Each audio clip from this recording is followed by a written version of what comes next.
So, our last video in the sectionalism series. Today we are going to talk about all things concerning the West, right? Um, as the United States expanded westward, the definition of the West kept changing. In the 1600s, the West referred to all the lands not along the Atlantic coast. In the 1700s, the West meant lands on the other side of the Appalachian Mountains. By the mid-1800s, the West lay between the Mississippi River and reached to California and the Oregon Territory on the Pacific coast. So, throughout the years that the United States expanded, the definition of the West and the frontier that we'll talk about after the Civil War kept changing. So, we are going to talk about the American Indians first, the original settlers of the West and the entire North American continent were various groups of American Indians. However, from the time of Columbus, American Indians were cudgeled, pushed, or driven westward as white settlers encroached on their original homelands. By 1850, the vast majority of American Indians were living west of the Mississippi River. Those to the east had either been killed by disease, died in battles, immigrated reluctantly, or been forced to leave their land by treaty or military action. So they were pushed off their homelands by policies, by the government, by military action that we'll get into in the next chapter right after Thanksgiving, when we talk about Andrew Jackson and the the um, Trail of Tears and Indian Removal Act. Horses, brought to America by the Spanish in the 1500s, revolutionized life for American Indians on the Great Plains. Some tribes continued to live in villages and farms, but the horse allowed tribes such as the Cheyenne and the Sioux to become nomadic hunters following the buffalo. Those living a nomadic way of life could more easily move away from advancing settlers or oppose their encroachments by force. The frontier. The definition of the frontier also kept on changing as we moved and migrated west. Although the location of the western frontier constantly shifted, the concept of the frontier remained the same from generation to generation.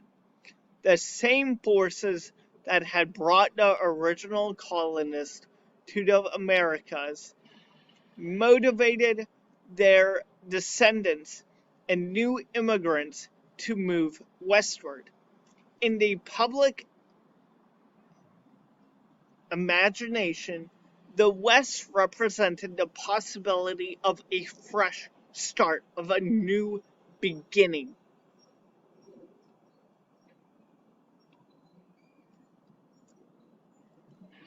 If not in fact, at least in theory and myth, The West beckoned as a place promising greater freedom for all ethnic groups: American Indians, African Americans, European Americans, and eventually Asian Americans as well.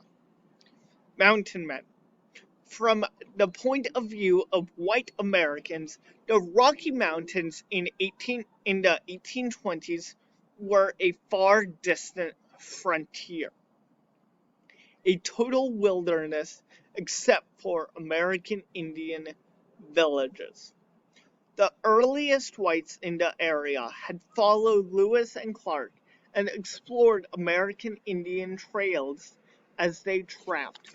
For furs, these mountain men, as they were called, served as the guides and pathfinders for settlers crossing the mountains into California and Oregon in the 1840s that we will talk about a little later. So, as you can see, this chapter isn't really about teaching you concepts. It is, I've taught you a few things through this chapter. It's kind of also laying the groundwork for what's to come, what's down the line. White settlers on the western frontier is where we are going to leave off this chapter and today. Whether the frontier lay in Minnesota or Oregon or California in the 1840s and 1850s, daily life for white settlers was similar to that of the early colonists. They worked hard from sunrise to sunset and lived in log cabins, sod huts, or other improvised shelters.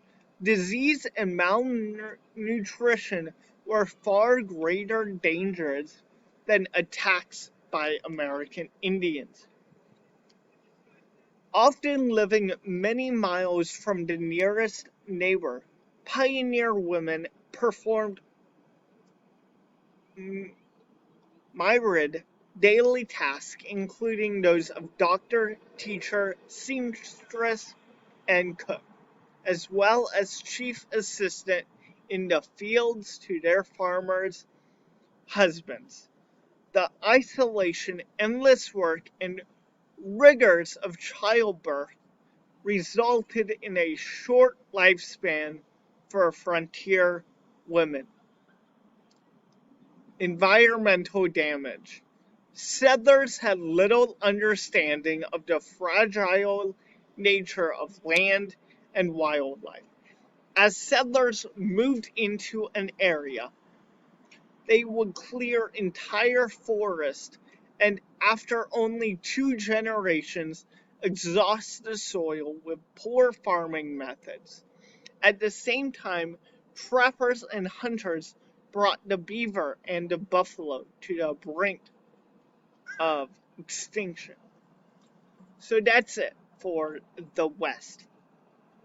And I encourage you, actually, the historical perspective is a good one in this chapter. It's not always the case, but if you want to, it is what was the nature of slavery, really digs deep into the whole slavery issue. I would give that a read.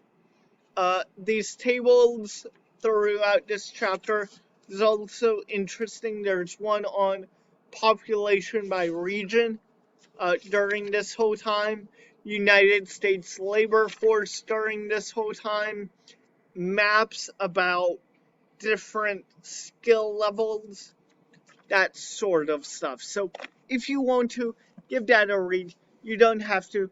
Make sure you complete your assignments and have a great Thanksgiving. I hope it all goes well. I hope you guys eat a lot.